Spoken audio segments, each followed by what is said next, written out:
Guys, tignan nyo yung pagkakaiba. Ito yung Silkygirl. Ito yung Maybelline.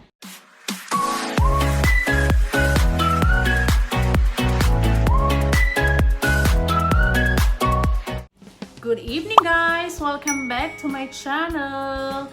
Salamat po sa inyong lahat na naging 100 subscriber tayo. Pinadala nga ako ng message ni YT na meron daw akong 100 subscribers.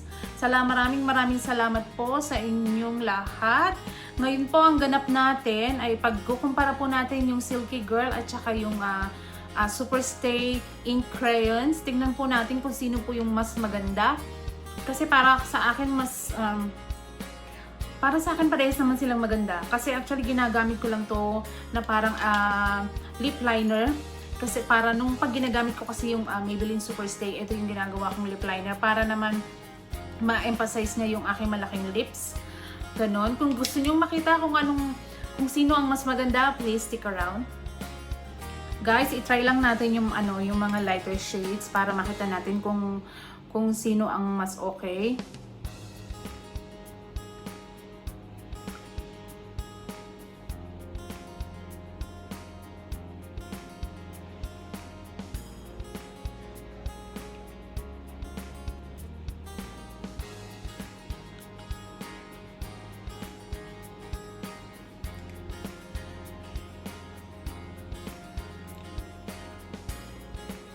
Guys, ito yung Maybelline Yung Maybelline,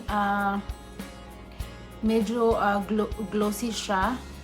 Glossy finish. Ayan siya.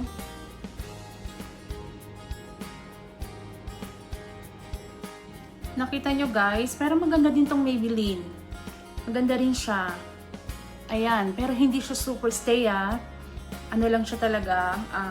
Pero sabi dito, Superstay ink crayon. Pero hindi siya, madali rin siyang natatanggal at saka nagta-transfer. Ayan siya. Nagta-transfer siya. Tsaka, okay, ang ganda siya. Maganda rin. Ito yung lighter shade na meron ako. Guys, i-try naman natin yung Silkygirl. Silkygirl Matte Styler Slim Lip Color. Yung pinaka-light lang din. Tignan natin.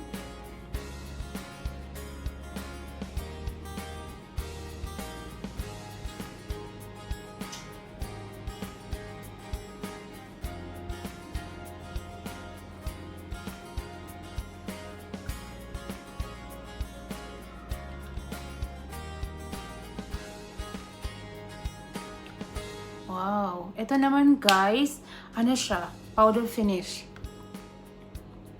Ayan siya. Maganda rin siya. Guys, meron pala akong review about dito sa Silkygirl. Kung hindi nyo pa napapanood, ililive ko yung link sa taas para naman napanood nyo. Guys, sino ang mas bet nyo? Sa Maybelline o sa Silkygirl? Ako kasi parehas Pabibili nyo to sa Watson o kaya sa Guardian, yung mga taga Malaysia. Yung mga taga Pilipinas, meron naman ata, meron siya sa Watson. But I'm not sure about Silkygirl kung meron tayong ganitong brand sa Philippines. Pero of course, ang Maybelline is international, kaya lagi nyong mabibili ito doon. Pero karamihan ng mga shade ng Maybelline sa Pinas, wala dito sa Malaysia. Katulad ng Maybelline 16 hours, yung coffee edition. Ang tagal-tagal ko na naghahanap, wala pa rin. Tinanong ko nga yung Maybelline website kung kailan nila i-release dito sa Malaysia. Wala daw, hindi pa nila sure kung when. That's all guys for our video. Sana nagustuhan nyo itong ating review. Till next video guys, please do subscribe and like. Salamat po ulit sa mga ating bagong subscriber. Till next video guys, bye!